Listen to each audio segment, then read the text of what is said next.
તો આકાશથી રીતસરની આફત વરસી રહી છે। હવે આપને થતું હશે કે ગુજરાતમાં તો બધું જ બરાબર છે અને વરસાદ પણ નથી તો ક્યાં થઈ રહ્યો છે આ જબરદસ્ત વરસાદ, ક્યાં છે પૂર જેવા હાલ?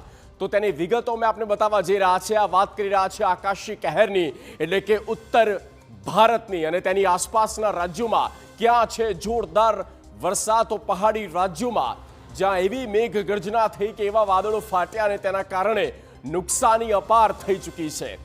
પહાડી રાજ્યોમાં ખાસ તો જમ્મુ કાશ્મીર જે ભારતનું સ્વર્ગ છે અને ત્યાં છેલ્લા 48 કલાકમાં સ્થિતિ નરકાગાર જેવી બની છે અને સતત ત્યાં ભૂસ્ખલનની પણ ઘટનાઓ બની રહી છે।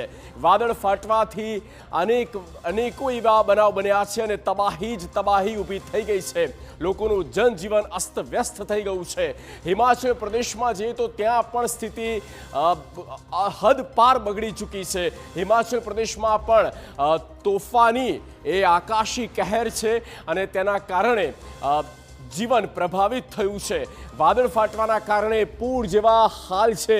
તો આ સ્થિતિમાં સતત છે હિમાચલ પ્રદેશ, મકાનો હોય, દુકાનો હોય કે પછી હોટેલ્સ, આ તમામને ભારે નુકસાન થયું છે અને જમીન પોલી પડવાની ઘટનાઓ પણ છાશવારે હિમાચલ પ્રદેશમાં બની રહી છે।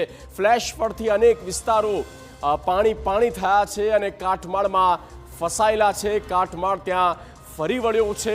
આ સ્થિતિમાં છે હિમાચલ। આગળ વાત કરીએ ઉત્તરાખંડની તો જુઓ, ઉત્તરાખંડમાં પણ વાદળ ફાટ્યું અને મુશ્કેલી ત્યાં પણ વધી છે।